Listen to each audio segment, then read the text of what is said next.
I ran across a story of how cathedrals were built. It took hundreds of years to build these things. Generations of men and women poured their entire life into building these massive, historic, mind-boggling feats of architectural and engineering wonders. And then they die and they never see it finished. And I was like, how big a vision do you have to have for the end product to give your entire life to it and yet never see it completed and be like, that was worth it?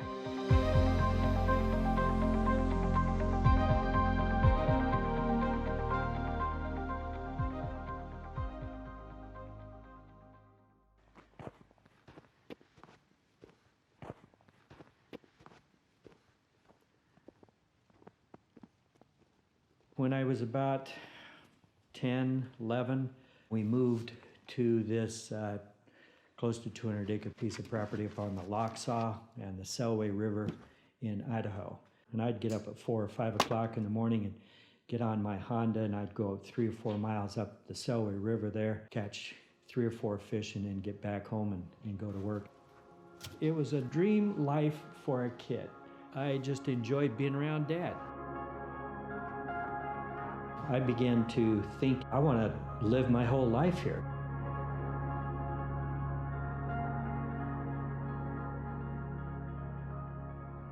My PE coach was asking if I would consider running in a regional race.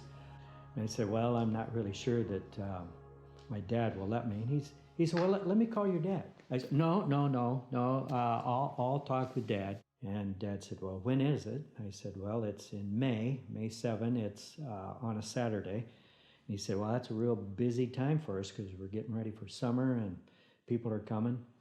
I said, well, I think I could go down there and be back in half a day. And Dad said, well, okay. When it was time for my heat, the coach had put me in the middle with, I had about 3 guys on both sides of me. And so I got down on the blocks. You get your hiney up in the air, get the knuckles down. We come out of the blocks blasting. All of us are giving it everything we got. I was out about 6 or 7 steps. The muscle locked all of my legs so the knee would not bend to let me forward. The pressure pushing down then on my leg, it just went bang! One of the biggest gifts my dad gave me growing up was that I knew my dad loved me. With all of the stuff that you don't know in life, there was one thing I didn't have to wonder about, and that was whether or not my dad loved me. Dad was preaching a youth retreat, and he was preaching on the cross, the power of the cross, and surrendering your life to the cross. And he was telling his story about how God had called him into ministry, and it was about surrendering his will to God's will. And in so doing, we think we're giving up so much. In reality, he's actually giving us more than we would have had we not surrendered. I remember thinking very distinctly, Father, what do you want me to do? I want to give you my life. I want to serve you with my life. Looking back, and I believe it was the Lord saying, you're not going to go into one specific field and influence that field for my kingdom. I'm going to put you in a position where you'll have the ability to influence every field for the kingdom of God. So we got to the hospital. They took me into the emergency room.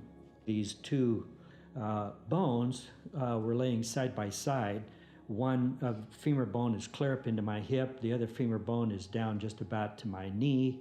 The process was for my leg to sit in this trough and then to start pulling the lower leg down where they would hold it there and the healing would start.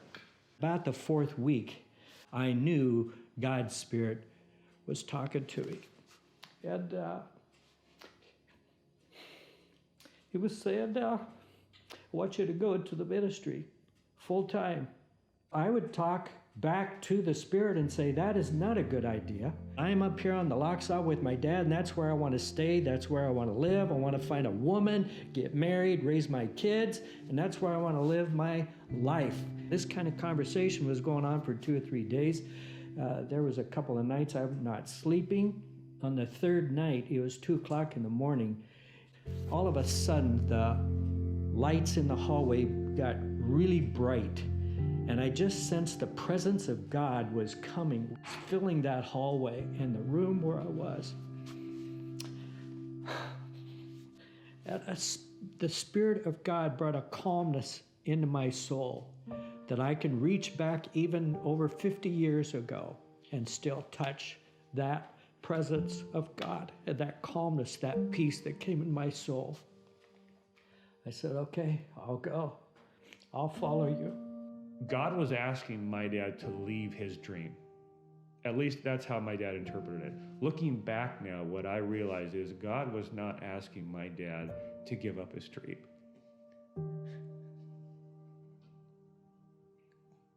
God wasn't satisfied with the size of my dad's dream. God isn't a dream slayer. God's a good father. He's a dream giver.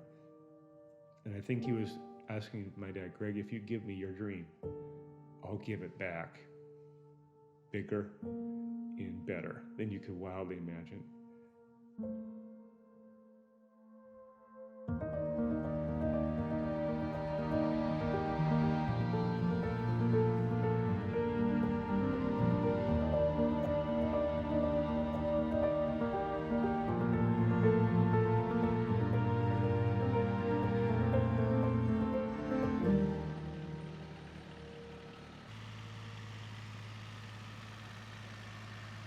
I had a dream one night. It was a very clear picture of a wheel. It looked like a bicycle wheel. And the rim of the wheel went around the Pacific Northwest. And in the center of that wheel, the hub was Wenatchee. People were coming down those spokes to learn more about God. So I told Candy, and one day we were driving out of Wenatchee, and I pointed up there onto the hill, and I said that the Lord showed me a place, the facility is somewhere up there on that hill. And that was in the 90s. And we didn't talk to anybody about it because we didn't have any clue what that dream meant.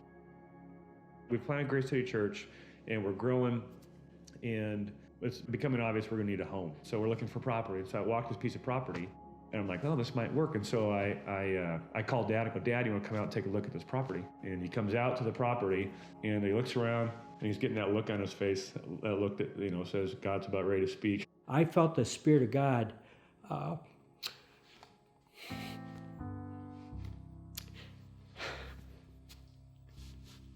come back on me. And I said, I think this is the place, Josh. I think this is the place God showed me in a dream.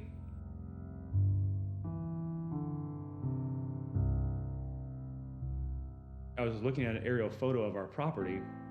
It just hit me just like a flash of thunder. I was like, oh my gosh. And so I got on my computer and I Googled Bloxall Log Cabin. I just stared at the aerial photo of the 200 acres at the confluence of the Clearwater and the Locks on the Selway that Dad had left, and the picture of our property that God had given us to purchase and to build Grace City Church on. The similarities between the two just became so striking.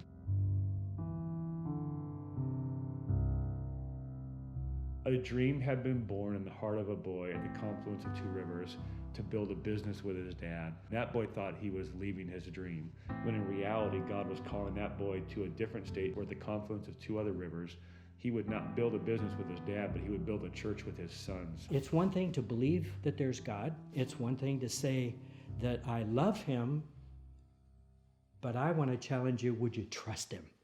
Trust him. What that means is you're going to let go. You're going to let go of your own self and say, well, I got to do it this way, or I got to hang on to this, or I got to hang on to that. Just let go and trust God. And I'm here to tell you, after over 52 years of walking with God, I have absolutely no regrets. I can tell you, he has been faithful. You just trust him, and you will not believe what he has for you.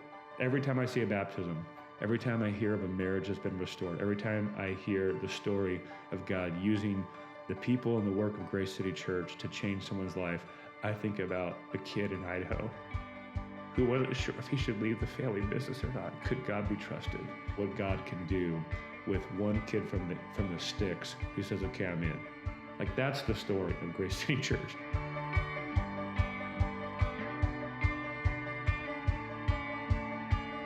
I ran across a story of how cathedrals were built. How big a vision do you have to have for the end product to give your entire life to it and yet never see it completed and be like, that was worth it? One day when it's done, people will walk in, and in that moment of wonder and awe, the bricklayer, the mason, they knew they'd be a part of that moment. God's building this cathedral of glory, his kingdom cathedral. Men and women have been faithfully responding to the call of God for generations. He could have built it without me, but that he would invite me and include me in the privilege of laying my brick. That's the kingdom of God, that God chooses not to build it apart from us, but that he chooses to build it through us.